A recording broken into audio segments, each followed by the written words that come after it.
What's going on, ladies and gentlemen? Welcome back. Today's episode is going to be brought to you by Mystery Ranch, built for the mission. And if you haven't been rocking a Mystery Ranch Fireline pack for your career, well, your back probably hates you. Yeah, so go and get yourselves one of those and do it right. But in addition to the most well-built, the most comfortable, and the most badass Fireline pack in the fire game, they make a ton of other awesome stuff. Specifically, I'm going to highlight two very important packs, and that's for a very specific reason.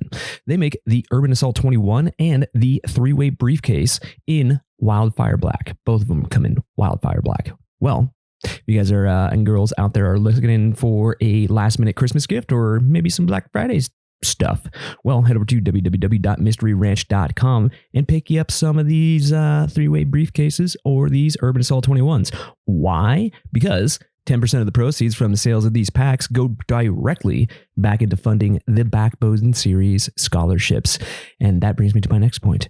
If you haven't checked out the Backbone series and you don't know what it's all about, well, I highly suggest you go over to www.mysteryranch.com and check out the Backbone series. It's highlighting those individuals that are going above and beyond in the line of duty and extracurricular activities that they're doing to further their careers. And check this out. Everybody who puts their name in the hat, you have an opportunity to win a $1,000 scholarship. In order to do that, all you got to do is swing over there to Mystery Ranch, submit your Backbone series story, and if you're selected, boom, easy as that. You get a $1,000 grant. That is pretty badass. So once again, go over to www.mysteryranch.com and check it out. The Anchor Point Podcast is also brought to you by our homies over at Hot Shot Brewery. It's kick-ass coffee for a kick-ass cause, and a portion of the proceeds will always go back to the Wildland Firefighter Foundation. That is kind of cool. You know what? I've never thought about it this way, but everybody who's an advertiser on my podcast gives back to the community in some way, shape, or form. It's pretty awesome. But aside from that, check this out. Besides kick-ass coffee for a kick-ass cause, they make a ton of other stuff, like all of your Wildland Firefighter themed apparel and all of the tools of the trade to get your morning started off right. So if you want to check out more and maybe pick up some Christmas themed stuff, they got that dropping now. So get it while it's hot. It's Black Friday shopping consumerism nightmare that we call Black Friday and Cyber Monday. Head over to www.hotshotbrewing.com and pick yourselves up some swag. Yeah, and while you're at it, you could pick up some of yours truly's swag. Yeah, that would be the Anchor Point Podcast. But if you are looking for one of those Fire Fiend tees or one of those Band of Brother tees, they've got them. So swing over there. What are you waiting for? Once again, www.hotshotbrewing.com. Check it out. The Anchor Point Podcast would also like to give a quick little shout out to our buddy Booze over at the Ass Movement. And if you don't know what that stands for, well, it's an acronym. It stands for the Anti-Surface Shitting Movement. It's a cause that we can all get behind. Let's see how many puns I can throw in here. So if you have a problem pooper and need to educate them about the proper etiquette of burying their turds, well, this is your opportunity. You can get the finest in poo-bearing propaganda over at www.thefirewild.com and check out the Ass Movement. It's a little separate page there, and they have a whole web store, and you can get all of your poo-bearing propaganda essentials taken care of. Hell, they even have a turd trowel if you have a problem pooper on your crew or a family member, or you want to get a funny gift. Yeah, go over there and check it out.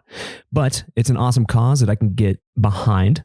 And yeah, there's nothing more than I hate than walking along the trail and seeing a gift-wrapped human pile of turd right there on the trail. It's a serious problem and it needs to stop. So do your part and head over to www.thefirewild and check out the Ass Movement. And last but not least, the Anchor Point Podcast is going to be brought to you by the Smoky Generation, also known as the American Wildfire Experience. And if you don't know what that is, well, it is quite similar to the Backbone series in regards of telling the story of wildland fire. There is a collection of over 200 of these stories, and they are spanning across the globe now, which is pretty freaking awesome. These stories date all the way back to the 1940s, at least some of them do. But it's pretty cool. So if you want to take a little trip down memory lane or get a little history lesson from your peers in the field, by all means, go over to www.wildfireexperience.org and check out all they have to offer. And speaking of other people that are giving back to the community, Bethany over there at the Smoky Generation, she is giving back to the community in a huge way as well. So if you happen to be one of those individuals that are telling the story of Wildland Fire, well, now's your opportunity to apply for another grant. Yeah. Smoky Generation does $500 grants available to those people that are telling the story of Wildland Fire. And that doesn't matter if you're a cinematographer, a photographer, a blogger, a writer, or whatever you're doing to tell the story of Wildland Fire. Well, you have an opportunity to win one of these grants. So for more information, go over to www.wildfireexperience.org and check it out. Bethany, you have a hell of an organization over there. Keep it up. And we'll see you on the show hopefully here pretty soon. So go over there and check it out.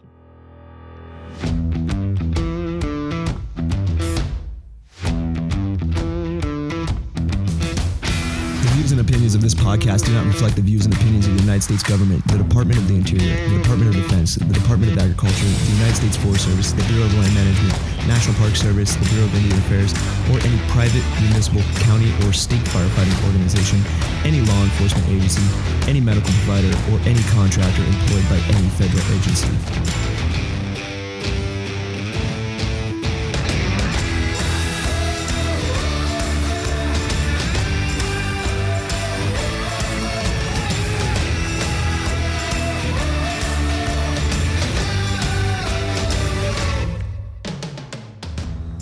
What's going on, ladies and gentlemen? Welcome back to another episode of the Anchor Point Podcast. So I hope everybody is doing well, and I hope everybody is gearing up for the holidays. Particularly Thanksgiving is right around the corner. It's this week, in fact. But I know that it is oftentimes filled with a lot of family, a lot of friends. Hell, I even do a traditional Friendsgiving where I invite my fire friends and my close friends over to do a little Thanksgiving feast. And it's fun. So yeah, if you guys want to do something like that for your homies, by all means, do it. It's fun.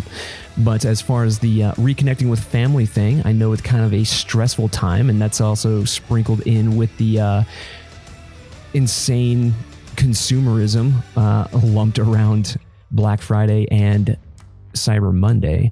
But that's besides the point. It's an opportunity to reconnect with the family, and I hope that you folks do that and do it well. I know it's really difficult to explain for the umpteenth time what it is you do for a living, but it's even more difficult to explain the toll it takes on a mental health. So today, what I'm going to share with you is a movie. I'm going to share an opportunity to give the gift of entertainment to your friends and family to explain what it's like for the mental health component of our careers. There's a recent movie that came out called 2 Yellow Lines, and I swear to God, I give it a 5 out of 5 rating. It does an excellent job of telling the story of fire, of what firefighting is, the camaraderie, and also the mental health component that goes along with that. It's a story about a Smokejumper who was in a tragedy fire and lost his crew, and yeah, it just kind of spiraled downwards from there. And it's great. It's honestly a good movie, and it makes it even better that they don't show a single freaking scene of firefighting. Yeah, no Hollywood bullshit, and it's freaking awesome. So with that being said, share this movie, share it to your friends, share it to your family, watch it yourself, and then listen to this episode because we're going to break it all down. We're going to sit down today on the show with the main actor, the producer, also the writer of the story of 2 Yellow Lines. It's a great thing, and we're going to go over the components of what he saw in the film, his experience shooting it, and we're also going to talk about his mental health journey and how he poured that into the making of this film. So without further ado, I'd like to introduce my good friend, Mr. Zac Titus. Welcome to the Anchor Point.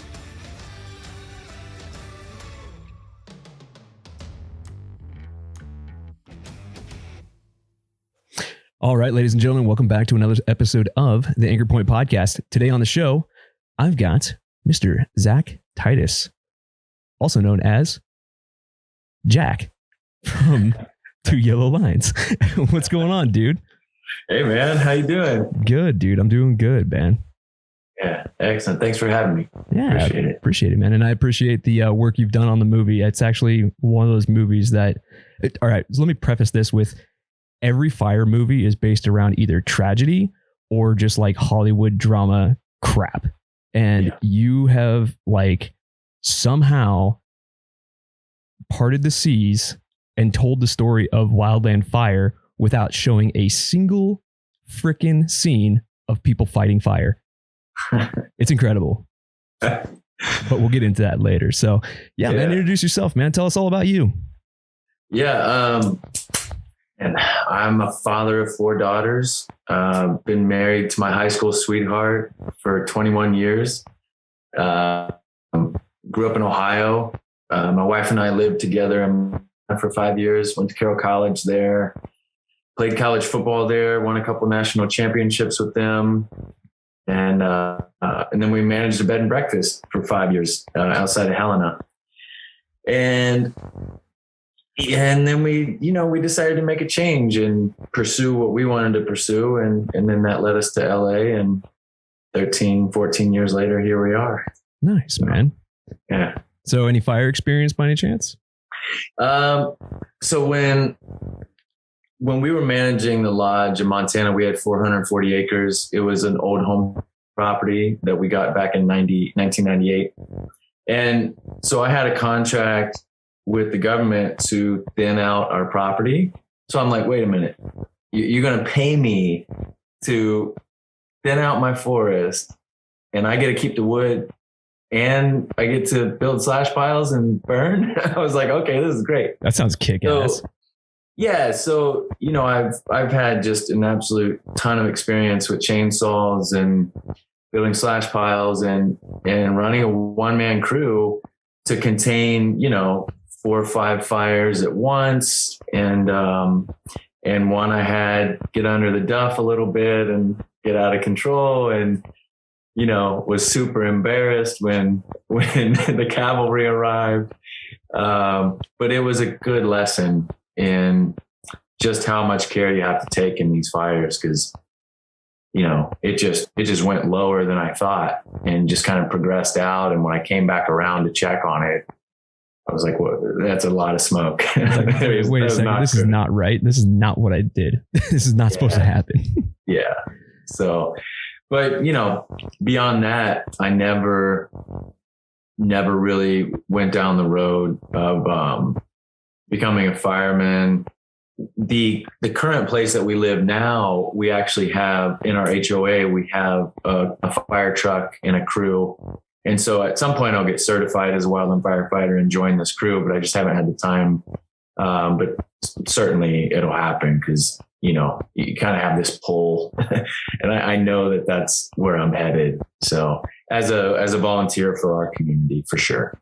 Right on, man. Yeah. Once you catch that fire bug, it kind of latches onto you and takes a hold of you. That's for sure. Yeah. Yeah. But yeah, man. So what inspired you to create Two Yellow Lines? Now, this movie is based around the story of a Smokejumper who's dealing with some mental health issues, and he has to go and pick up his daughter from a camp and then drive her to the airport.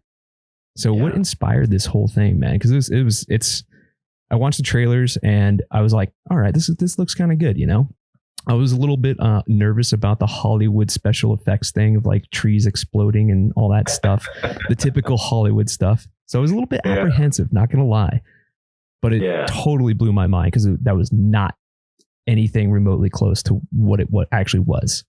Yeah. So this is a working class movie, and myself and 3 of my best friends made this film, and we're all very much blue collar working class. And, we had been working on other projects for years, and I knew that we were kind of moving in this direction where eventually we're going to do a film. And so I'd been writing scripts. A couple of the other guys have been writing scripts. Nothing really took. We didn't have the right thing.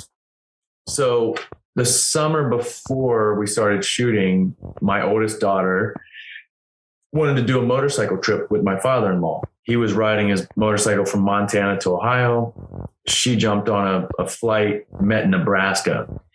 Well, there was a rainstorm. He was delayed by like 90 minutes, and she sat by herself in this airport and waited, gets on the bike with them, and 50 miles down the road, she's asking how much further. And, they ended up having a beautiful time together, a couple of days on the bike. had some great conversations. It's very intimate on a motorcycle. And I thought, well, that's pretty amazing. I'd like to do that with each one of my daughters at some point. I love riding. And I'm like, well, that'd be a really fun film. Like, there's some great books about father and son riding motorcycles across the Midwest, or there's some buddy stories on motorcycles. But what about a father-daughter, and what would be so compelling? And for me, I've also been searching. At that time, I'd been searching for a character that I could dig into that kind of tackled some of the issues I was personally going through. I lost a sister on 9/11. She was a flight attendant on Flight 175. And I had some issues after that, just a ton of anger. And I was lucky enough to have just moved to Montana happen. And so all of a sudden I have the support of the college and the football team and some really great folks in Montana, but I also had the mountains of Montana. So I had like this healing that happened by getting out into the mountains. And I wanted to find a role I could dig my teeth into that would be cathartic. And I knew that some honesty to this role. So I took that journey that my daughter took with my father-in-law, and I took this character and I presented like a one sheet, and I pitched it to these three guys, my buddies, Jake Olson, Derek Bauer, and Billy Zeb Smith. And I was like, what do you guys think? You guys think this would be a good movie? It's contained. We could shoot it almost chronologically. And at that point, it was just like a basic outline. So Derek and I developed the story, and then Zeb came in and helped craft the writing. And all the while, the time is ticking because we start writing this thing, and we're like, we're going to shoot in June. That's when it's going to be beautiful in Montana. That's when we have to start shooting. And so we pushed to write the script. We pushed to get pre-production ready, and off we went.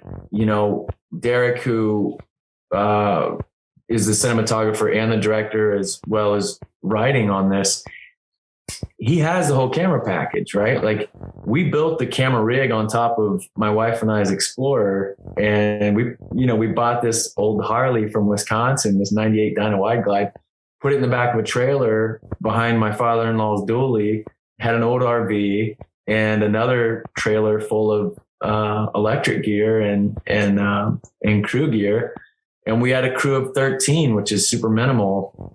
And we just pushed for, 18 days. We were in the trenches, shooting in these amazing locations in Montana, and had some wonderful people in and around Helena and Montana and Wyoming that helped us out with, cafes and places to shoot. And it was amazing. We certainly felt like the filming gods were kind of shining down on us through this process.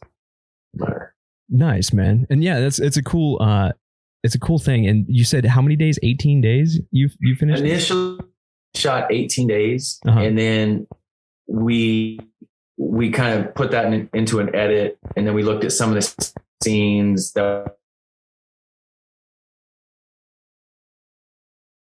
like scenes. We went back and shot 9 more days after that. So, McLean's book, Young Men and Fire. Yeah. Having lived in Helena and knowing about the Man Gulch fire, that was also a really good jump off point for me to kind of dive into this story. So that informed me a lot. Just that reading and his description and his breaking down of kind of how the fire happened. And that is kind of how I built this backstory, if you will, for Jack. To like push me into, we don't want to show that, but we have to know that's what happened. And so, all right, now let's move forward from there. Like, take a situation much like that, and what does it look like for somebody who does outrun that fire, who does make it when all their crew does not.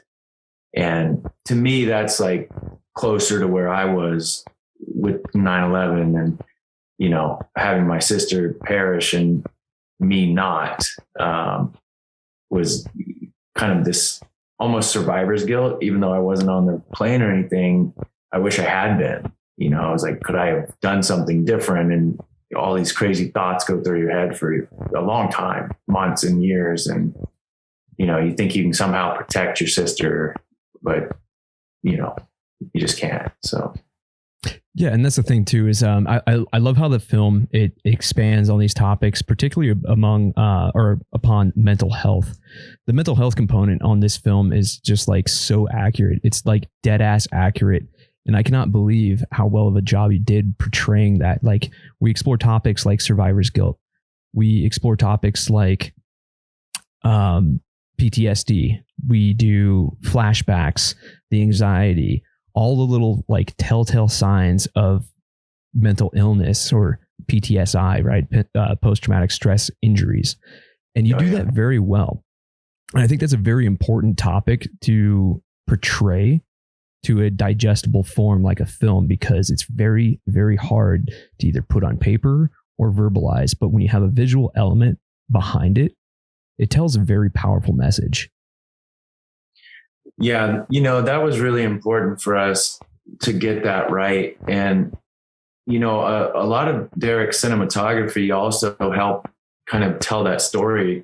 You know, the scene in the airport, you know, a lot of the sound design and the intensification of the sound design and just everything that is taking him away from, you know, dropping his daughter off. He has this pressure of, you know, he's about to leave his daughter again. And then he has all these things come flooding back in, you know, from being near airplanes and people and the stress of people around him. And it's not something he's used to. And it can be overwhelming. And that could easily be overdone with filmmaking. You get an actor who wants to show you that he's in stress instead of just, you know, being caught off guard and losing your breath and trying to be composed. Yeah. He's having a full on panic attack in the airport. Yeah. Especially when you saw the insignia on the guy's duffel bag. The logo, totally. The crew logo. Yeah. That's it. Like that's the straw that breaks the camel's back right there. And you stack up the relationship and you stack up taking her to the airport, and then you stack up, you know, this Smokejumper right in front of him heading off, and all of a sudden, you know, everything comes flooding back in. And that was a tough scene. You know, it was that was kind of the moment where we knew we had to get that right, or we kind of failed as filmmakers. And so we put a lot of time and research into figuring out exactly what kind of anxiety he was having at the time, and how bad was it, and how to show that the best way. So a lot of conversation. Yeah. And it was well done, because it was an interesting way you shot that scene too, because you have like the external, like third person, like the bystander view of this whole scenario going down. Right. And it's just normal, busy airport. Right. And then you have the internal, like, I guess first person, almost, I guess second person. I don't know what you'd call that. You're the director or the producer. So I don't know what the film speak is of what that's called, but it's more or less the scene is split between this external view and then his internal view, where he's just breaking down, right? He's having a full on panic attack. The anxiety's through the roof. And yeah, it's a good trade-off to see what a panic attack and that anxiety looks like from outside as a bystander, and also nailing what it's like to have an anxiety attack from like the point of view of the actor or yourself. Yeah. Yeah. That's the brilliance of Derek. You know, as an actor, I knew I was going to be taken care of in coverage, and I knew the scene was going to look great because he's so brilliant with the camera and telling that story. And, you know, once you realize that you're covered, you just, you know, try not to have this panic attack and let's see where we go. And then it builds and it builds and it builds until you can't control it anymore. And you just have to, you know, change it somehow. And he does, you know, he changes it. He does his thing.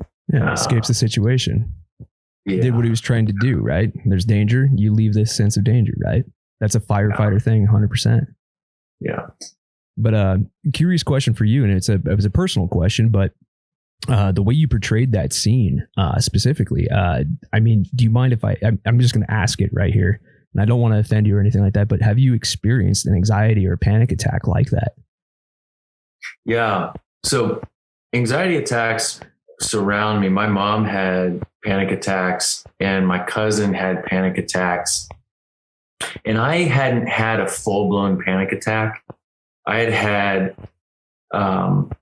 anxiety build to the point where you get that like tension right here and you're not quite sure what's going on, but it's catching your breath a little bit. And it never got to the point before filming this, it never got to the point where I was concerned.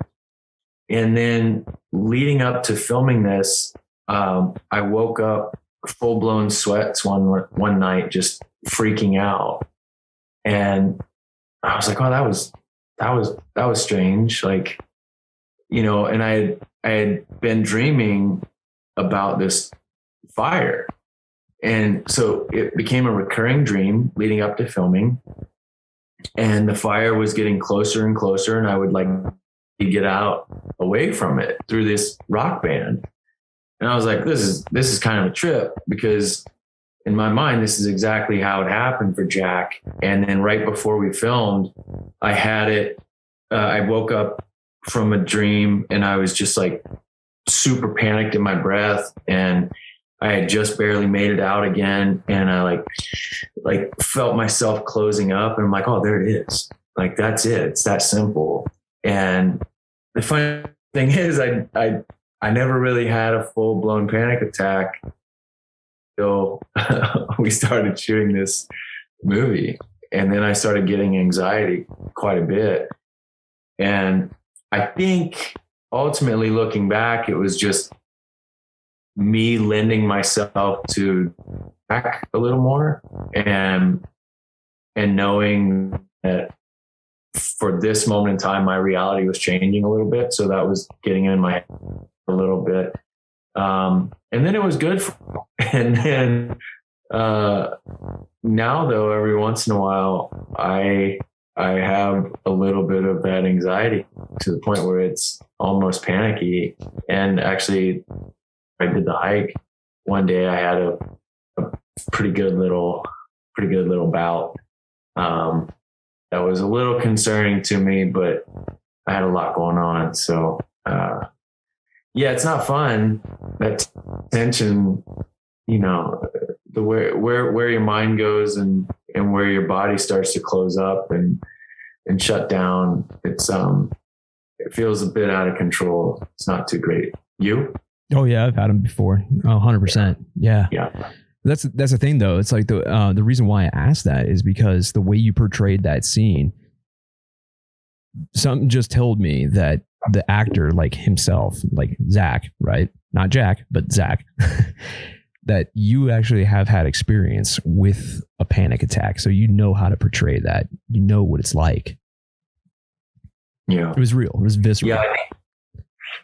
Yeah. I think oftentimes, I think the mistake in that scene would have been trying to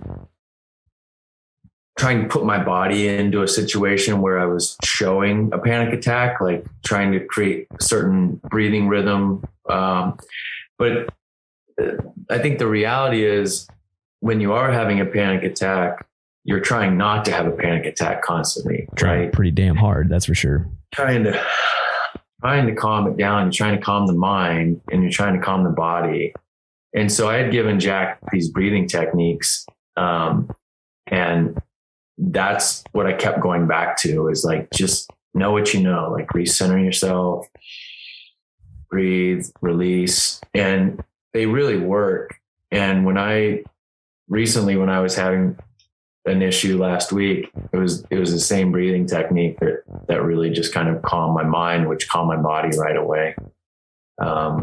So that's it. I mean, that's what I leaned on pretty heavily during that scene, was, just trying to breathe through it until it became too much. And yeah. And that's the thing too, is like, there's a lot of subtleties that you absolutely nailed throughout the entire movie. Like, it's all of the little things, right? All the telltale signs, all the little things. And one of them that is a constant, a theme, I guess, of the film is the box breathing, right? Or combat breathing, or this meditative breathing, right? Where you do in, out, you do your 4 counts or whatever works for you. But that's a common, like, reoccurring scene, is just the breathing parts. And that's a total, like, coping mechanism that people use all the time. And it's valuable, man. It works. Like you said yourself, even from your personal experience, that these breathing techniques, they do absolutely help. Yeah, it was really important for me to show that, because it does work. And I wish more people would get more in tune with their breath, or in tune with how it can calm them down. And I think a lot of people do, but it was important for me to really build a foundation for Jack in the beginning, especially like after his wife calls, he has this, he's kind of caught, and he's like recollecting himself so he can go about his day and his work. And it was really important for me to show that, like, he is in a place where he's in control, because later on he's not going to be in control. And so we have to show something else, but we have to always show him trying to get back in control. So, I was fortunate to have parents who are very physical. My dad was a marathon runner, and my mom was avid fitness trainer, and used to train clients that build like these workout facilities at factories, and like train all the clients and whatnot. And they were kind of hippies back in the day, and they would meditate and they would teach me about mindfulness and I'm all about that stuff. I'm all about it.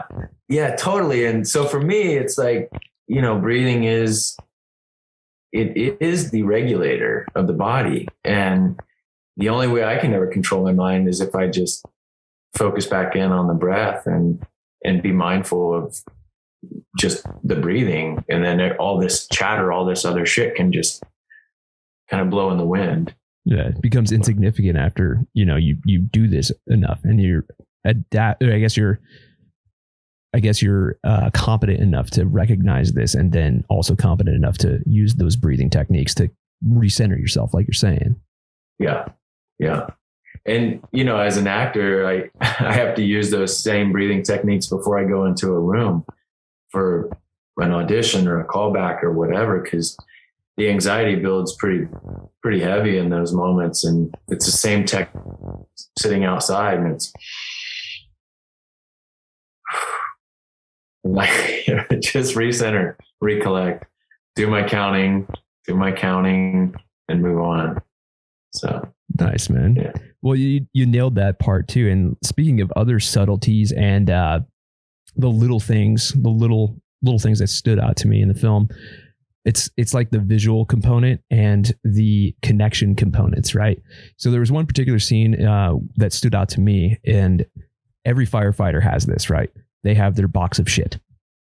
They have their box of greens and yellows and fire equipment and packs, and it all smells the same, like used fire equipment, like weathered fire equipment. It doesn't matter if it's clean or dirty. It all smells the same, right? It's kind of like an MRE. They all smell the same. But that there's one scene when he's taking the blanket off the bike, the cover off the bike, right, and getting everything started up and ready to roll for his journey, right? And he looks into his box of shit, his stereotypical firefighter box of shit, and he cracks it open and he's digging through it, and you notice he breathes again. So you could smell that. And there was like a connection to me. Like when I opened my box of firefighter stuff, like all my old gear, like there's a specific smell that just like brings me right back to firefighting. Right. You could tell it was like, I don't know how, if you did that on purpose or if you did it like accidentally, or if I'm just putting a connection that has no relevance whatsoever. But I swear to God, dude, when he opened that box, I was thinking about me opening my fire equipment box and just that smell of like fire equipment. Yeah. This is like my old job. Yeah. You know, I don't think that I was cognizant of the smell right then. I think that breath was more of like, I'm about to dig into a past that I'm not comfortable with. And so I was like trying to calm myself down. But that fire shirt, that yellow, that had such a fantastic smell to it. It smelled like concentrated BO and dirt. Oh, all of it just mixed all together. So like, you know, there's just stuff in the fibers of that shirt that are never coming out. And man, I used to like just like sit there and hold that shirt and like run it through my hands. Even though it, you know, it wasn't my shirt for very long, it was my shirt, deeply my shirt for those scenes. So all that history, all the research you do, and all the reading and all the backstory you build in, you got to be able to put that into something physical. And for me, that was that box of shit was my entire past that I was trying to keep in the garage, right? Like keep it pushed down, and unveiling that little bit was like cracking open the safe a little bit. Oh yeah. It's like Pandora's box. I love that scene. It's a good one. Man. Yeah. It's so simple, but just everything about it, the way he shot it, I can just see every thought going through my head about what I'm picking up and feeling and smelling. And it was all, I love that scene a lot. It's good, man. It's really good. And it's like, it just reminded me of like what I experienced when I opened up that box, right? Like the smells, the memories, the good, the bad, the ugly, the indifferent, it doesn't matter. It all comes back to you like that, man. It's insane.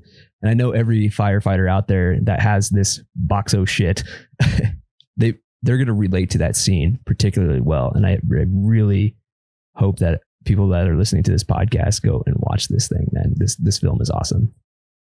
Thank you. Yeah. There's other little subtleties in there too.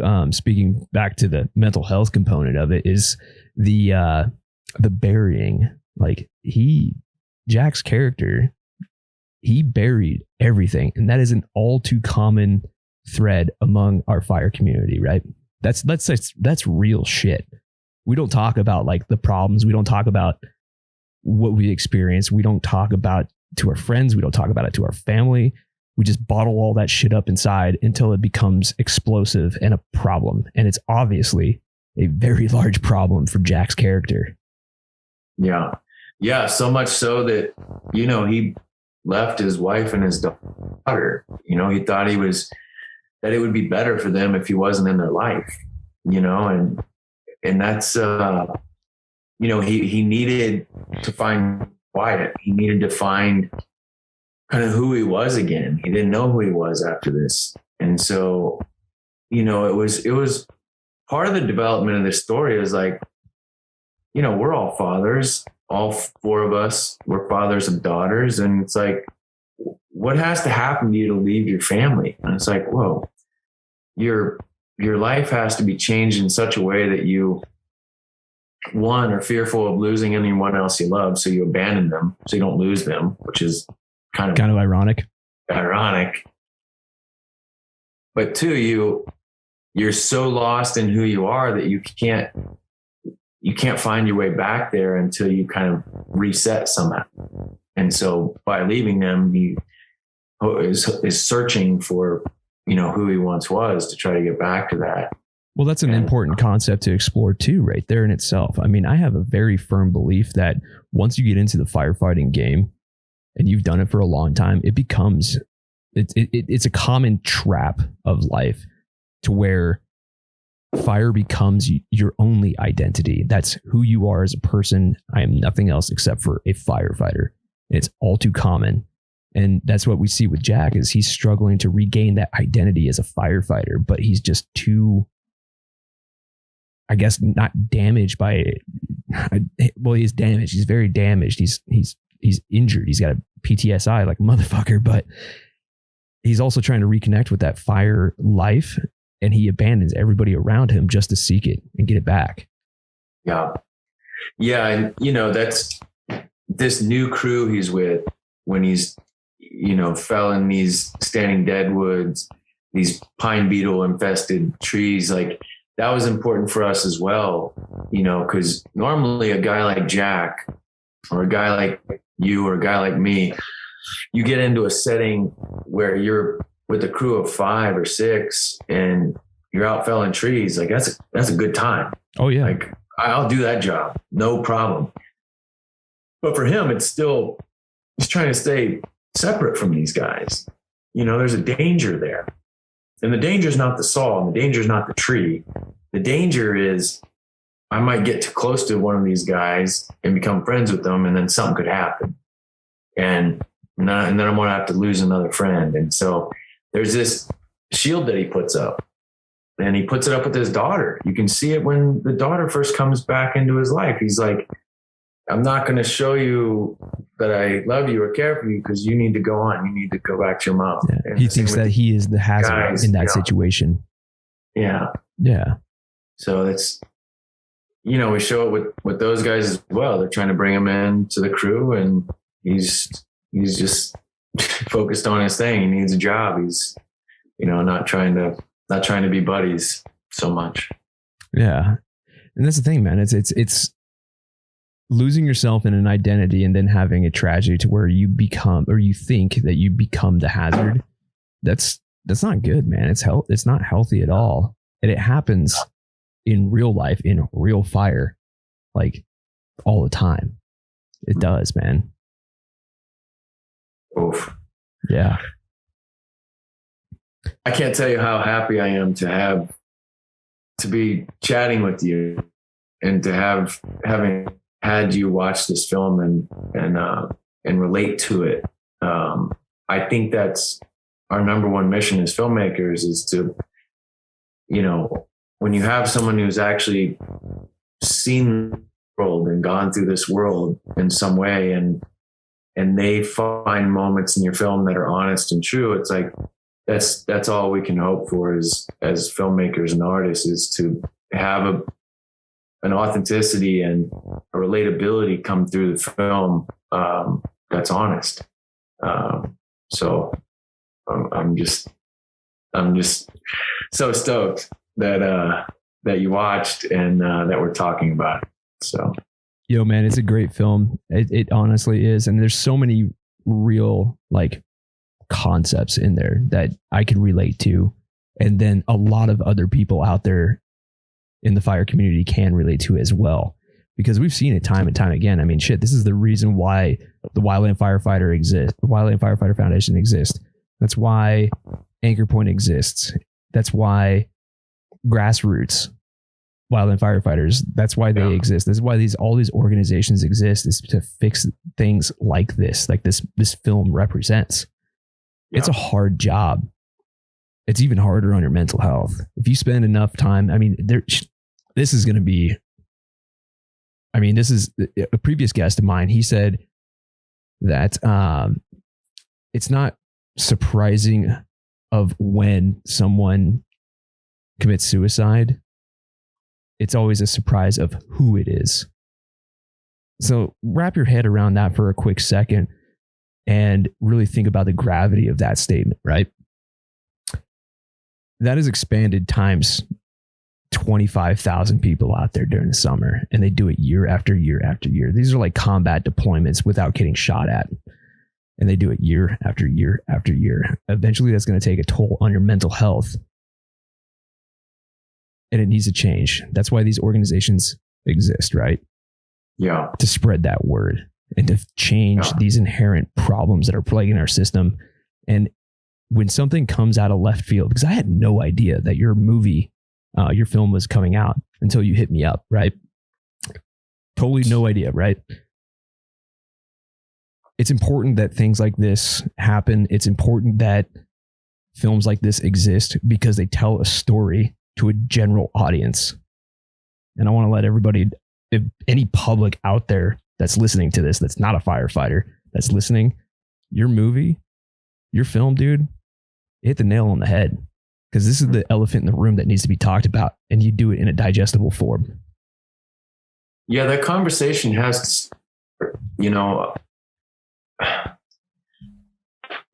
I don't know how we can get each individual person to start talking, right? Some people are so ingrained with just keep bulldozing forward, just keep going forward. I'll work through it. That's how we're trained. By myself, I'll figure it out. I'll soldier on. I'll do my thing. It's like this tough guy or tough gal thing that we put on, or we don't want to bother anyone else with our issues, or you don't want to be perceived as weak either. Yeah, they won't stand because they haven't gone through it, or at least you think they won't. But oftentimes it's all it takes is just them lending an ear and letting you know that they're there anytime you need to talk. And man, you could blabber on for hours, but it's so cathartic to do that, just to talk through whatever you're going through. It doesn't have to make sense to you, but just to get that out there and not bottle it up. It becomes so cancerous when we bottle it up. We have to release that. And, in this film, it's through his daughter, and it's through her poking and prodding at why he left and what the problem is, and is it her? And to the point where he finally takes the cover off and shares, and he's honest with himself and with her. And now they have a start of a relationship, actually build a, right. And for me, it was, my parents were always very available to conversate, like after my sister passed. And, when I was having really hard times, I didn't really know how to talk to my wife about it. I didn't talk to any of my friends about it. But it would be like people. There's a woman who owns a shop in Helena and lost her brother her husband on 9/11. And I would go into her shop and get breakfast, and she would sit down and we'd talk about the past and talk how we're feeling and our frustrations with, whatever is happening with government or not happening with government. And that became really healing for me. And that's not a person I ever expected to talk to about that, but she needed to talk through it as much as I did. And my dog, it's the craziest shit. My dog and I would go way up into the mountains, and we would go up there and I'd smoke a joint and think about my sister and start to cry. And I found this dog on my way to my sister's memorial on the side of the road, a stray. And that's the dog I had. So I was like, my sister gave me this dog to help me through it. So I would talk to this dog in a way that was like a gift from my sister. And dude, that was also extremely beneficial to my mental health. To be able to talk through that and laugh at myself for talking to my dog about it, and to be crying, because then there's nobody around. It's just me in the mountains and this dog, and I can cry and I can, no judgment there. And so, whether it's a dog or, this woman who has gone through a similar experience, or a football coach or whomever, just talk or ask to talk. Hey, can I talk to you? Can I buy you a beer? Can I, just start the conversation. And if somebody has gone through tragedy, offer to buy them a beer, offer to listen, you're not going to say the right thing to them, but they just need to talk through it. Find a way to start the conversation. And that, my friend, is peer support at its finest, man. 100%, dude. Sometimes that's just all you need. You just need to get that shit off your chest, man. And that's another thing too about the film. I mean, you've drawn a lot of your personal experiences and channeled it into Jack, which I relate to very deeply. And I'm pretty sure a lot of people in the fire community are going to relate to very deeply. But the broader thing is that this can apply to everybody, right? Doesn't matter if you're a firefighter or some slick shit sniper operator dude or the best medic or Joe Blow sitting behind a computer for 8 hours. You know, it doesn't matter. The common thread here is you need to talk about this shit. Don't bottle it up. It doesn't make you weak for talking about it or putting your emotions into words or story or whatever you got to do to get it off your chest. It doesn't make you weak. In fact, what makes you weak is not doing that. Yeah. There's a lot of strength in being vulnerable. And sometimes you've got to confide in people to show that strength. And I guarantee you, you're going to have a completely different relationship on a much deeper, meaningful level if you're to take that leap. Yeah. And especially the relationship with yourself. You know, I remember being in my 20s and having all these conflicted thoughts and kind of personal, like doubting myself because I felt like I was too fragile. And, you know, I got kind of sick of hearing this personal conflict in my head, and that conversation, those sessions where I would talk through this stuff that allowed me to like get rid of all the shit and just kind of start fresh. Just treat that cancer. Yeah. Yeah. And that's the thing too, is like, even it's even reflected in Jack's character at the end of the movie, right? I mean, after all of this stuff, you could tell that Jack's character has never spoken about it to a lot of people. Very few, if any, of what happened until his own daughter he opens up to, gives the full rundown. Yeah, he hadn't talked about it, and just words out loud and hearing yourself say words out loud oftentimes are, it's the greatest thing you can do for yourself. But then to let your daughter understand the why you left, it's not about her. It's not about him not loving her. It's about him needing a change because, he's devastated. And now she can look at him with this knowledge and understand that he's a broken man, and she can help mend him in this beautiful way, just by being there and, listening to him and hugging him. I mean, that hug at the end is just everything. It's good, man. It's good. Yeah. Oh, it was crushing. Yeah.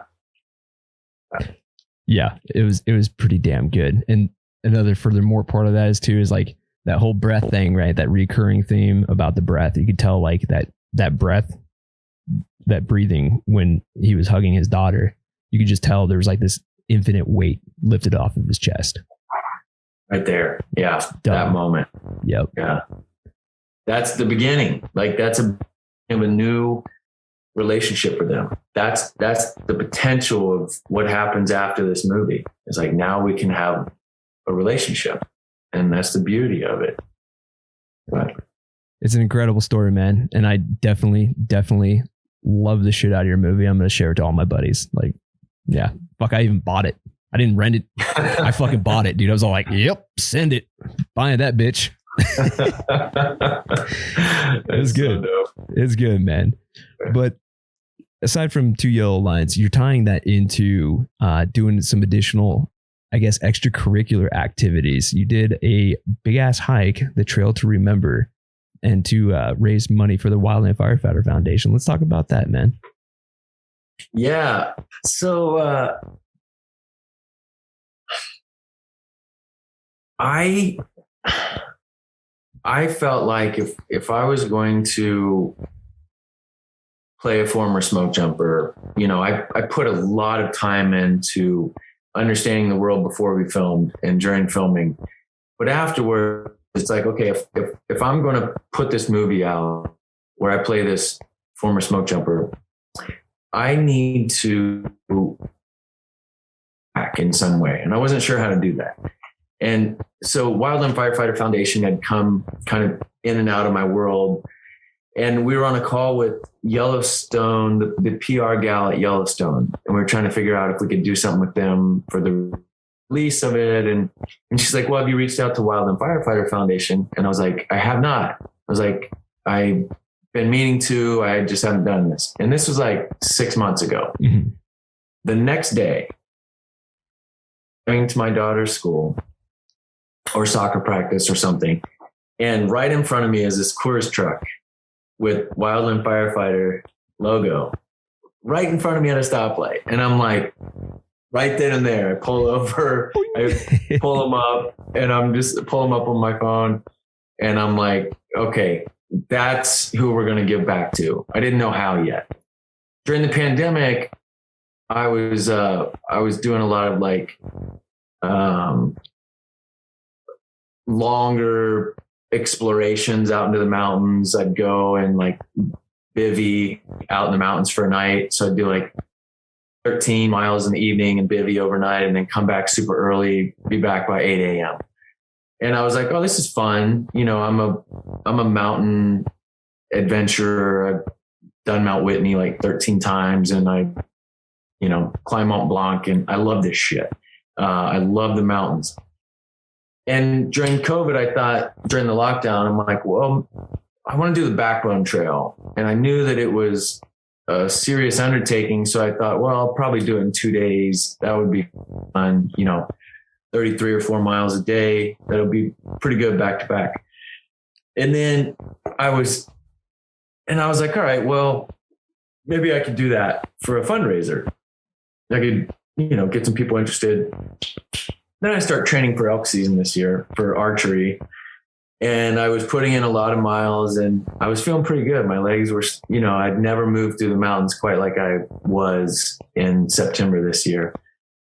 And I fly out to Montana and I'm sitting in the DMV and I'm getting my new ID and I'm on the phone with my buddy Zeb who produced this. And I'm like, Zeb, what if I do the back trail for the fundraiser? He's like, that's a great idea. I'm like, what if in 1 day? And he's like, are you high? Yeah. And I'm like, I don't know if I can. It scares me a little bit, you know, 67 miles, but not just the 67 miles, it's 14,000 feet of gain and loss in that 67 miles. And I was like, I don't know, man, I think I can do this. And right then and there on the phone call, it's like, all right, it's done. That's what's happening. You made a decision. So yeah. So, I reach out, to Burke and I'm like, hey, who do I talk to about doing a fundraiser for you guys?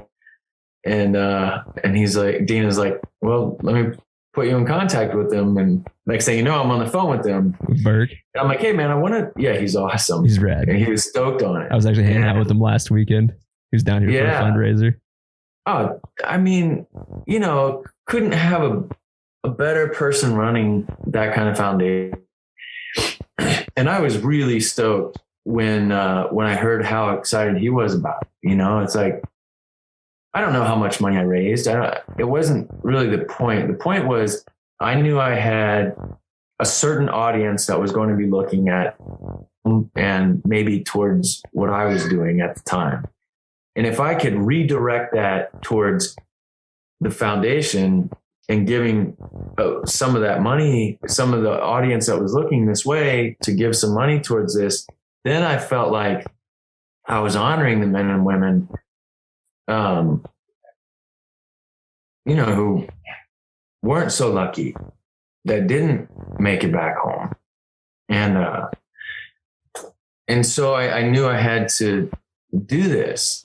And so I was lucky with elk season. I got my bull quick and nice work, man. Started training hard. And started putting in some serious miles. I had 6 go from elk season into being in the best shape of my mountain life. And so there it was last Tuesday. I woke up at 2 a.m. I camped right close to the trailhead. Was on the trail at 2 a.m. And for the next 21 hours, I was just grinding as hard as I could. That's no small feat, dude. That's pretty impressive. And it was the 3-year anniversary of the Woolsey fire. And so it was a heavy day, physically, mentally, emotionally. And my parents met me at 32 miles and they did 2.4 miles with me, which was amazing. And then my wife did 9.3 miles with me at like the lowest I was, because I was having these stomach issues and the legs weren't firing well. And, you know, if you've done any extensive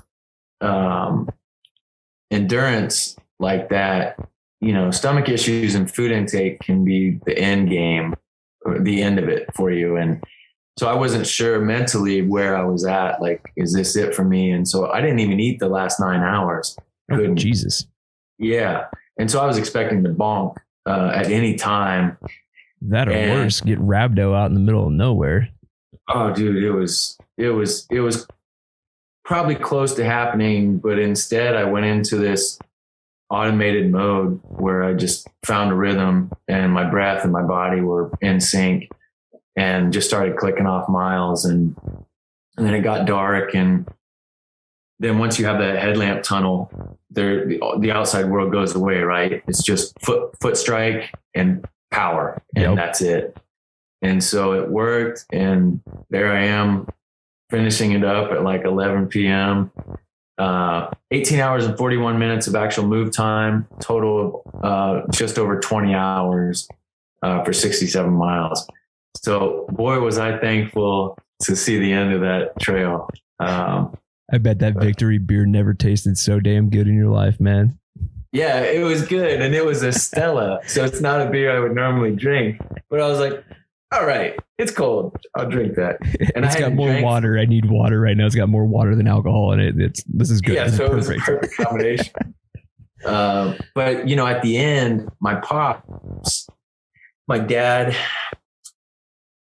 Derek and Jake, and my Anna, they all hiked 0.7 miles up the trail to find me because I told them I'd be there about 11. And so here I am, like a mile out, and I hear this voice and I stop and I hear it again. And I was just like, this weight just like lifted off me. I knew it was them. And I could see shadows walking. They didn't have headlamps on. And I was just like, oh my God. And my dad comes up and he was a serious marathoner, like 2 hours and 53 minutes kind of marathon. Yes. Yeah. And he comes up and I was like just barely holding myself up with these trekking poles. And he like embraces me, doesn't say a word. I don't say a word. And he holds me for like 30 seconds. And, you know, it was like really empowering, but also completely understanding. And then, you know, lets me go and kind of looks at me and we give each other a nod. Like that was all I had, you know, like I could not have given any more that day.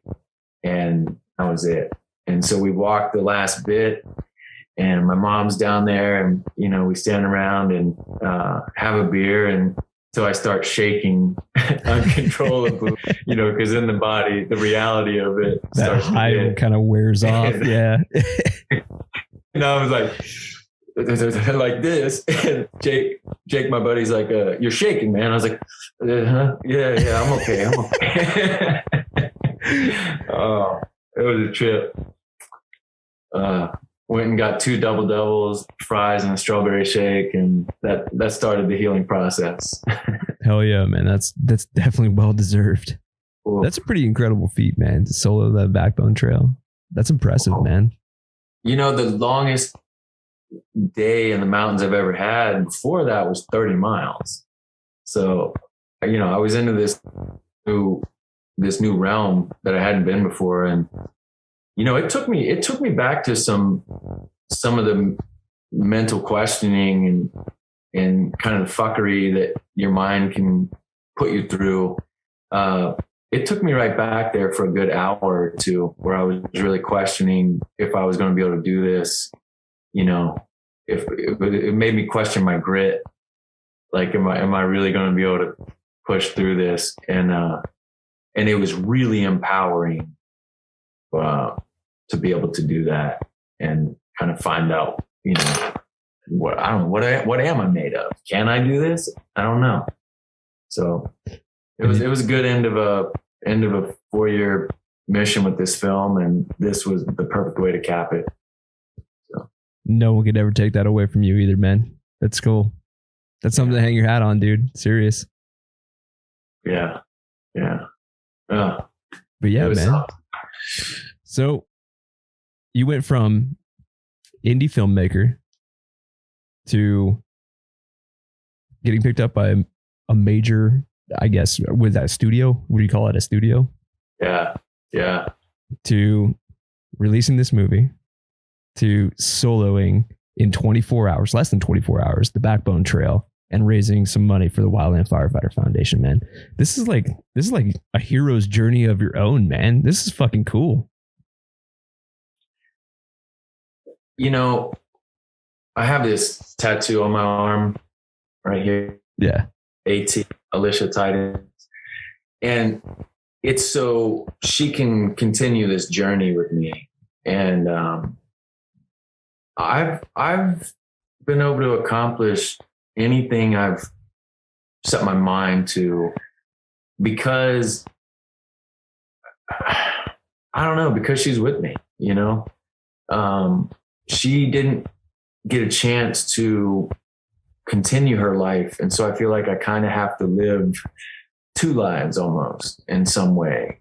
And, but I feel like I have a lot of her strength guiding me as well. And that's powerful, whether it's, a placebo that I'm creating, it doesn't matter. It's extremely powerful to have that kind of power with you. She guided me when I was trying to come back and kick field goals in college. When we moved to a new college, she helped me a lot in my training. I would do these hard training sessions and really be questioning if I could do this and come back and like compete against this All-American kicker. And there she was, like, just always there for me in these moments. And then for a minute, I was like big into shooting with magazines for like fitness and stuff. And I would like be putting my body through all these physical tests constantly. And I would always rely on her to, like, hey, I know you're there with me. Like, I need you a little bit right now. And again, whether it's like, I don't know what everyone's beliefs are, but to have that kind of belief in the fact that someone's with you, guiding you, it's very powerful. So I'm kind of blessed to have her spirit kind of help me along the way. And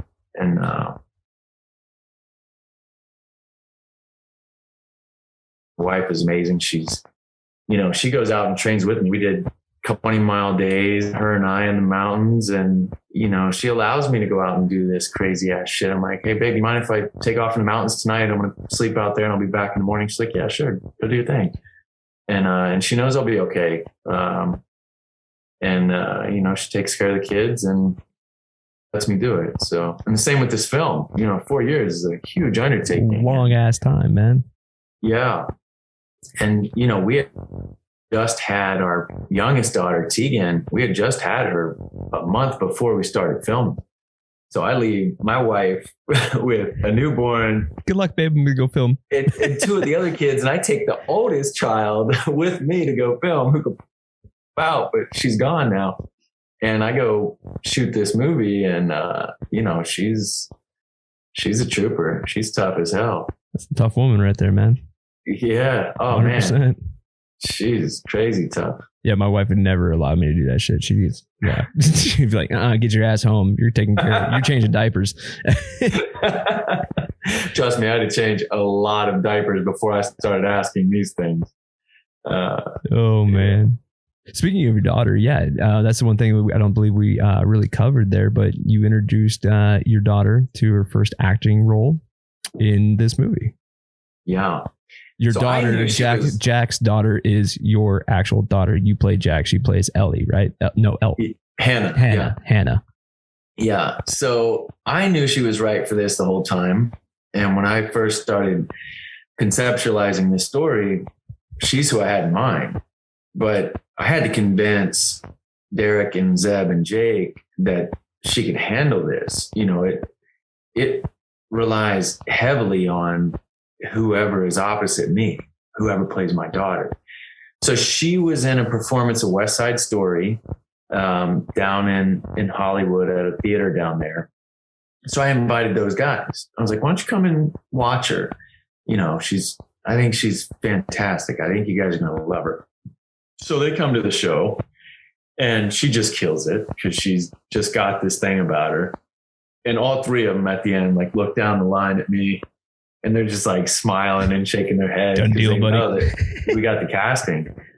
And then we had her work with Deshaun Terry. Deshaun is an actor, phenomenal, and also a really great acting coach. He's on this Apple TV show called The Morning Show with Reese Witherspoon and Steve Carell and Jennifer Aniston and Deshaun. And so he worked with my daughter a bit on this role before she went up and filmed with us.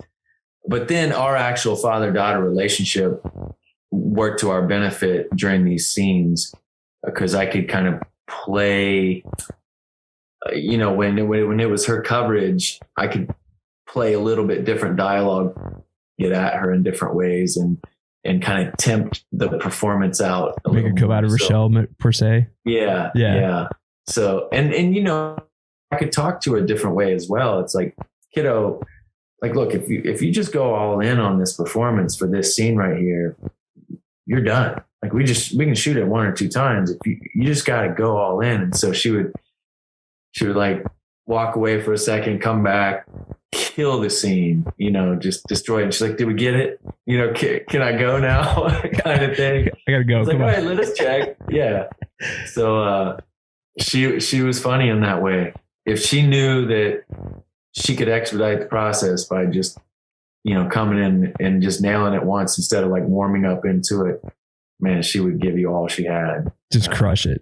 Oh yeah. Nice. She stole, she won several of those scenes.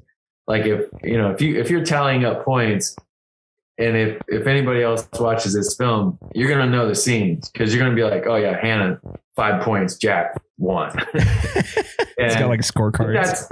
Yeah, totally scorecard. And I was so proud, in those scenes, I could already see how the edit is going to play out because I can feel her performance. And I'm like, the whole edit's going to be centered around her during this scene because she's so present and just destroying it. So that's awesome, man. Well, dude, that's pretty cool, man. And this is like all your buddies too. So it's like, it's a very intimate film crew, right? Like you all know each other. You're all homies. You got your own daughter like tagging along with you for this entire movie. That's pretty cool, man. And honestly, these are go ahead. These are my mountain buddies. These are my backcountry ski and snowboard buddies. These are my hunting buddies. These are guys who have been grinding out here for a very long time, but we also have a deep passion for the mountains. And they all individually, we're all connected to them in these really great ways. And then collectively we come together and we share and explore them together. So,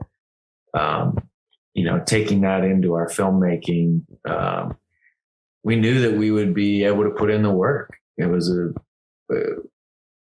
extremely difficult task, but if you got the right team mounted, you can do anything. You don't need 50 guys. Sometimes you just need 4 of the right guys. So sometimes less is more, man.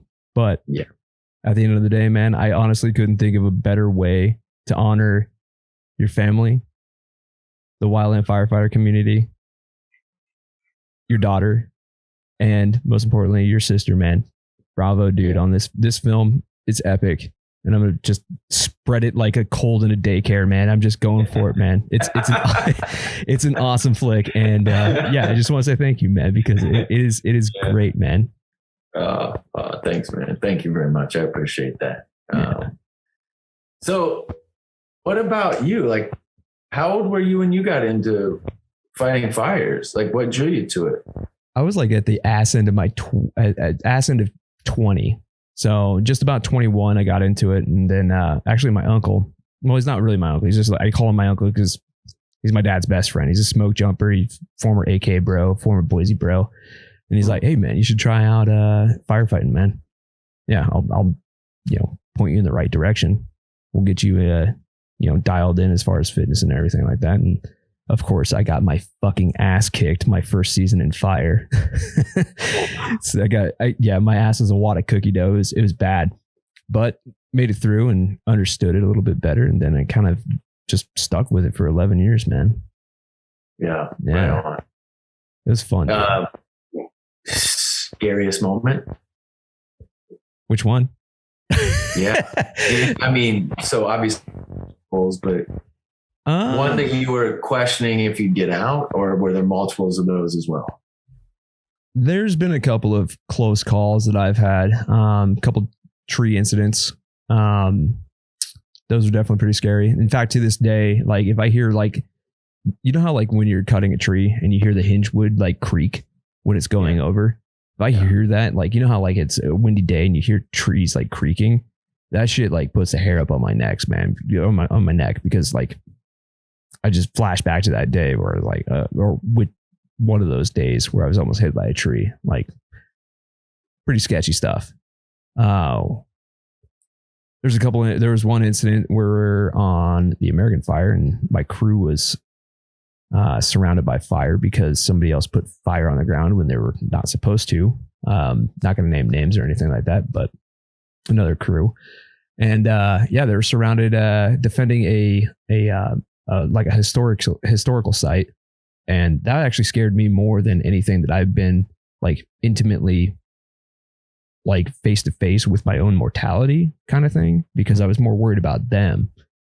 Like how do we get them out of there? Right. So I was pretty worried about them. That was a scary moment. And then like the first or second year in fire, man, actually when a previous guest on my show, we were in a pretty hairy situation where a flame front just took a 180-degree shift and started running at us. And there were some burn injuries. And yeah, it was really intense. I don't want to get into like the details because I don't want to like give a lot of identifiers out to what happened or like to the people that were involved. But yeah, man, it's there were some inhalation injuries and yeah, it could have gone real fucking bad real quick. Yeah. So, but yeah, I've had my times coming face to face with my own mortality on the line, but also, you know, I guess it's one of those things where it's like part of the gig, like that could happen, you know, not that you want it to. You train everything within your soul to like not have these things happen, but sometimes shit happens. You're fighting Mother Nature, right? You're taking a shovel and picking a fist fight with Mother Nature, the most powerful force on the planet to be reckoned with, right? Yeah. Sometimes things happen, man. Oof. Yeah. So. Yeah, that's, you know, when I read Young Men on Fire, and I'm sure most everyone listening to this podcast has probably read it. And if not, it's a common read. That's for sure. Oh, it's so incredibly well done, both from a science perspective and from boots on the ground perspective. You know, he had such a good intimate view into this world, but he also understands how to guide you as a reader through what it is that's really happening, from, the sounds of the sap exploding in the trees to the rocks exploding from heat to what's actually happening in your lungs as the fire approaches you, and the heat ahead of the fire captures you before the fire does. And it's so visceral. And when I was reading these, I was like just putting them down in this little toolbox to use later in some of these scenes to kind of relive some of that. And man, I can't imagine, my dreams from doing this project were bad enough. I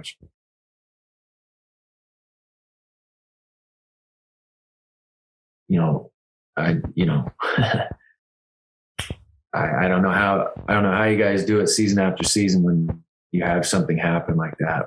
But like you said, when it kind of becomes or at least, there's also probably really fantastic elements of it, right? It's extremely hard work, and you have this crew and you have your friends, and, you bond with these guys and gals in a way that most people never bond with people, I would imagine. Oh yeah. 100%, man. Yeah. Yeah. It's a lot of my veteran friends that are in fire. They compare it to a combat experience. A lot of them do. And I personally, I'm not a veteran. I've never been downrange. I've never served in the military or anything like that, but I hate making that comparison, that saying, hey, Wildland firefighter is like the perfect analog for combat experience. I'm like, no, that's not true. But a lot of people compare them. I don't know what it is. If it's that like that battle buddy mentality, or like just enduring the suck for so long. And it's there's nothing to compare it to that I know of besides what my buddies have compared it to within the military, as far as like a combat experience. And like when you're sharing a foxhole with somebody, there's a whole new level of connection. There's a whole new level of brotherhood. There's a whole new level of camaraderie, that battle camaraderie, right? And I think that's what's so attractive about about Wildland Fire, is a lot of people are all suffering on the same level. You're on a hotshot crew, man. You're all eating a turd sandwich. It fucking sucks. Yeah. However, that suck becomes the best time of your life because 19 of your other friends are doing the exact same fucking thing right there by your side. Yeah. You're all in the same boat, man. There's nothing to compare that to. That whole feeling. Yeah. Comes your tribe. Oh, 100%, man. And we're very tribal. We're also very defensive and protective of our kin. Yeah. Yeah. Rightfully so. Yeah. Well, thank you. I think it's important for us,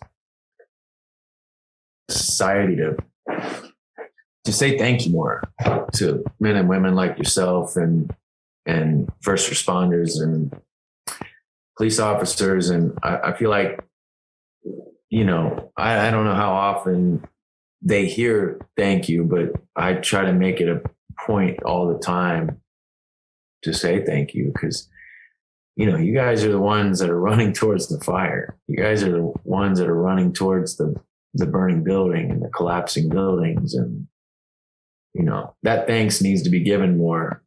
And instead we're in this weird divisive time where we're like talking shit about them instead of thanking them. It's weird. It is a weird time that we live in. I've only been on this this planet for, a very, very short 35 years. But, in my recollection, I can never think of a time that's been more divisive. And I think my own parents have said the same exact thing. I think a lot of people will recognize that too. But as far as, connecting as a community as a whole, I think the wildland firefighting community is going to stick together. Same thing with the EMS, the fire, like structure fire side of things, the military side of things. But we all have one thing in common as far as being those first responders in some sort of degree and fashion, right? We all share that common ground. Now, as far as telling that story to the public, I think we can all improve on that. And I think that a value in your film is exposing the inconvenient truths and the harsh realities, the elephant in the room and the quiet part out loud, telling that in a good fashion. So the honor's all mine, man. The thank you is all mine, because what you did is truly golden. I love it, man. And it's great honor to the fire community. And I appreciate that, man. Yeah. Well, I'm just, you know,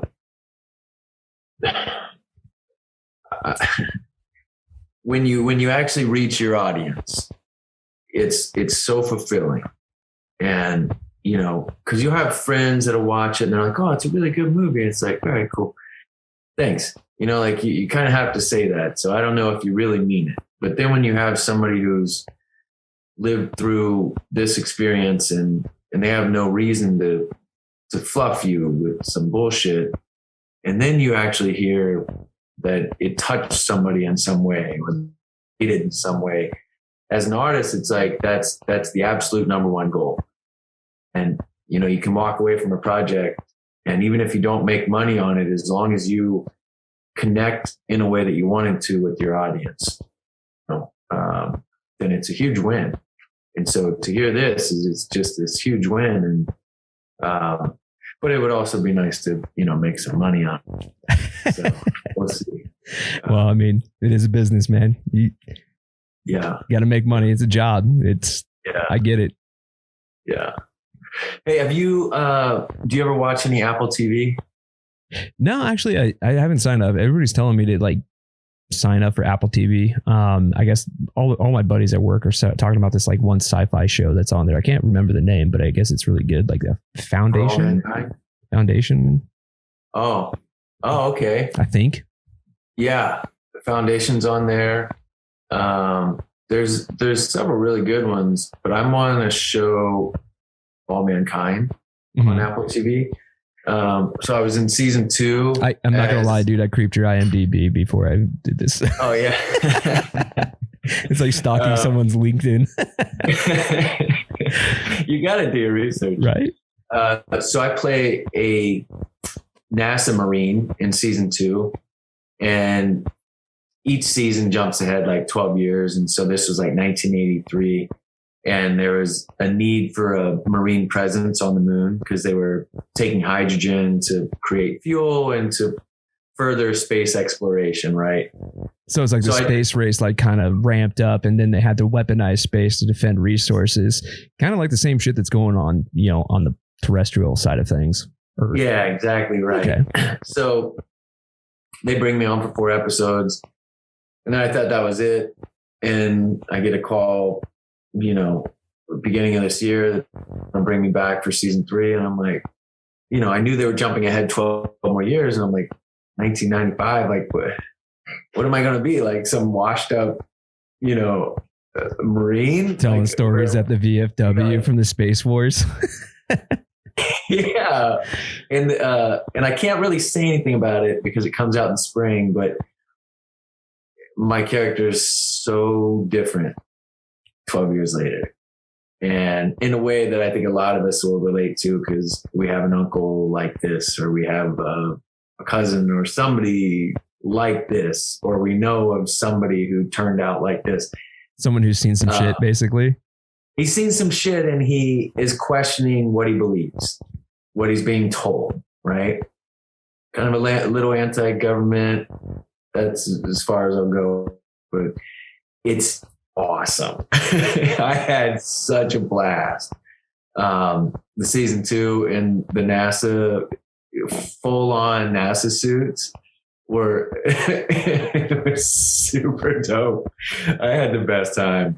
And this season as well, I had a good time. So season 2 is out now. Season 3 comes out probably in March. Okay. So yeah, I might have to sign up for Apple TV, man. Yeah. Check it out. Fun watch. Oh yeah, dude. Good content on there. So what else is next for you down the road? What do you got planned? Anything cool? Anything exciting? I mean, we're writing. We have a couple other scripts I've written, so we're starting to push those out. But kind of back to the drawing board.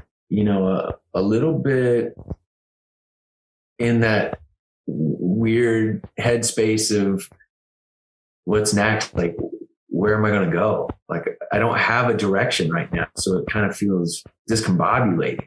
When you have a project and you have a date, then you constantly have something to go towards. It's like signing up for a race so you stay in shape, or doing that kind of thing. Yeah, you get right now I don't have a race. I don't have a thing. And so I got to figure that out pretty quick, because my mind and body work well if I've got a definite date, definite goal. So I'll work towards it. Right now I'm kind of like feeling out life. I feel like through my life choices and through society and the way I view society, sometimes I pick up on little story ideas and an angle I want to tell that story. But what's most important is that I take an aspect of humanity or society that I believe needs addressed in films, and then that's kind of the way I'll take my next film, I think. So, and then we've got a good crew of guys, and since 101 Studios and Universal Pictures picked up our last film, it would be reasonable to believe that we could probably do this again. So we probably will. There we go, man. Well, hell yeah, dude. I'm looking forward to it. See what's coming down the line. But coming to the end of the show, we've been rolling for, let's see, hour and 25 minutes. This turned out good, man. This is good. Good roll time. Not bad. And yeah, so per tradition on the show, rolling towards the end of the show, what I like to do is offer you the opportunity to give a shout out to some homies, heroes, and mentors. So who do you got for us, man? Homies, well, definitely Jake Olson, Billy Zeb Smith, and Derek Bauer. Heroes, my mom and dad, like, they went through some shit, and they educated us well, and we didn't have anything growing up. Like, they rented this old farmhouse, and my dad would do farm work to help pay rent while he was doing night school, and my mom was putting herself through school, and they went on to have great careers and raise 4 kids, and I don't know how they did it. So they're very inspiring to me. Yeah, homies, hero, and mentors.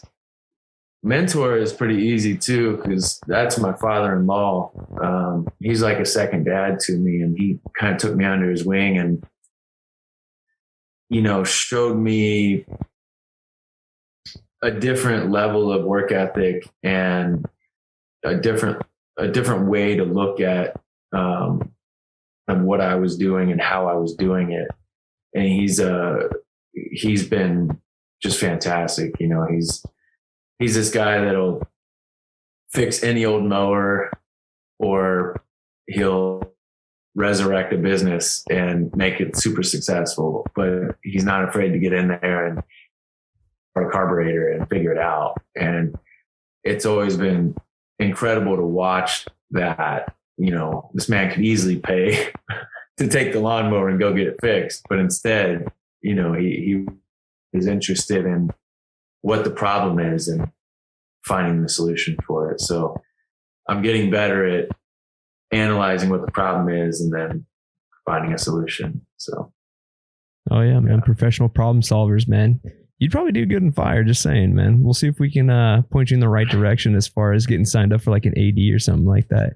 So an administratively determined firefighter. So it's like an on-call person. So if you're interested, man, I could probably point you in the right direction if you want to take a crack at it. Well, I tell you, I'm always, every once in a while I stop and I'll look back at what I've done in the last few years, and I'm like, wow, that's weird. That's crazy that my life took that kind of turn. But those turns have continued to kind of interest me, and as long as I stay interested, then I'm stoked I'm moving through this life.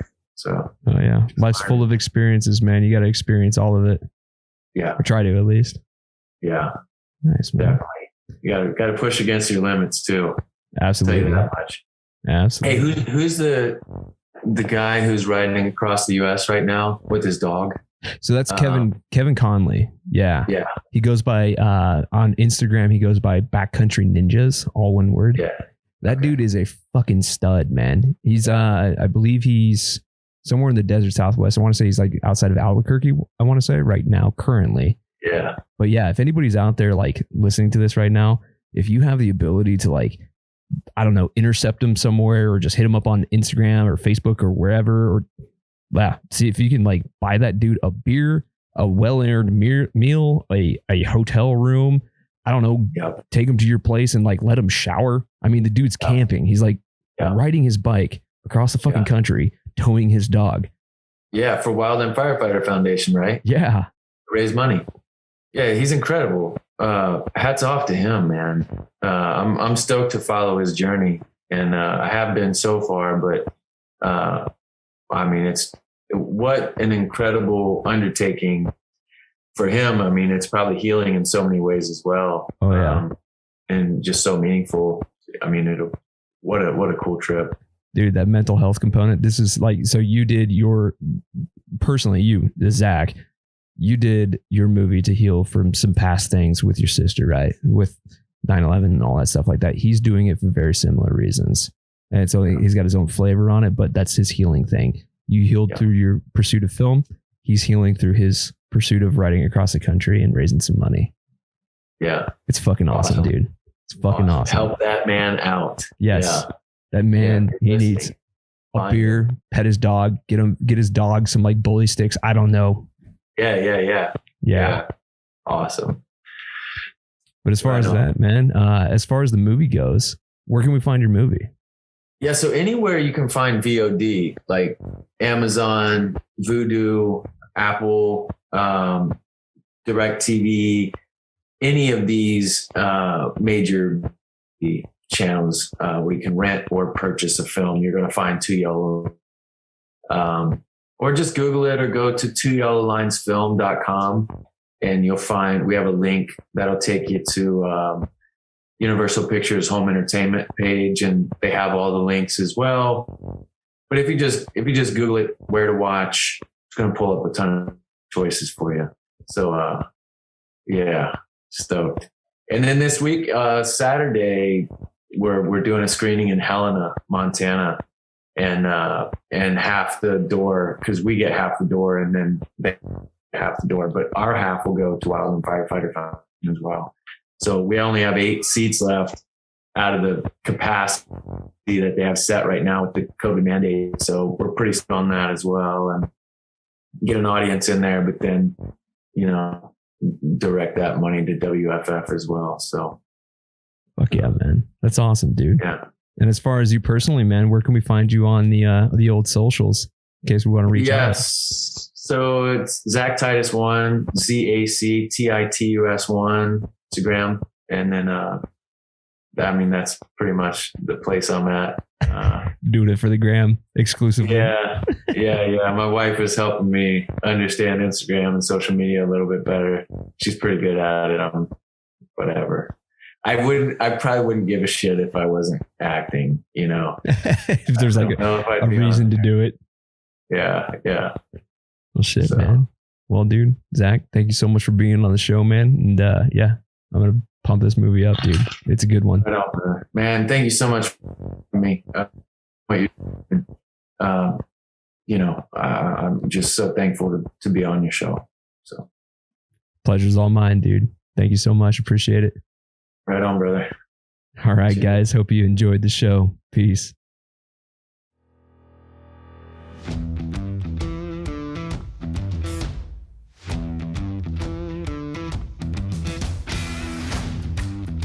And boom. There we go, ladies and gentlemen. Another episode of the Anchor Point podcast is in the books with my good friend Zac Titus from Two Yellow Lines. If you want to check out that film, by all means, go to Amazon. I'm pretty sure it's on pretty much every video on demand or VOD service that is out there. It's definitely worth the watch, and it's refreshing to see something that's a new spin on a fire movie. A lot of these fire movies that are out there, they're either based around tragedy or they are just totally Hollywood nonsense. So it's refreshing to see something new that you have done.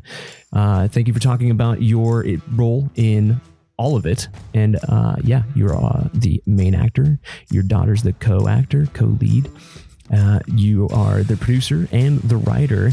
And it's pretty incredible to hear your story about it being an indie film and then getting picked up by a major Hollywood production company. That's cool, man. That's a success story that's pretty much unmatched. It's even cooler that you did the Trail to Remember, that hike through, that 24-hour hike through of the Backbone Trail up in Montana. That's pretty studly, man. So kudos to you, man. Thank you. As for the rest of you, hope you're doing well, and I hope you watch this movie and share it with your friends and family. There's a lot of value in it. Like I said, I can't appreciate this movie enough, and it's actually just genuinely really good.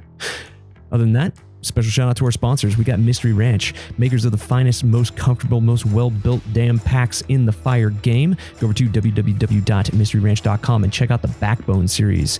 And make sure you pick out those Urban Assault 21 and 3-way briefcase packs. They're bitchin'. We've got Hot Shot Brewery, kick-ass coffee for a kick-ass cause, and a portion of the proceeds will always go back to the Wildland Firefighter Foundation. We got the Ass Movement, the finest purveyors of poo-bearing propaganda in the entire planet. So, you got a problem pooper on your crew, go over to www.thefirewild.com and check out the Ass Movement. And last but not least, we've got the Smoky Generation. Bethany, you have an awesome organization over there. Let's get you on the show here. Yeah, keep it up though. Well, I hope everybody's doing well. You know the drill. Stay safe, stay savage. We'll see you on the next one. Peace.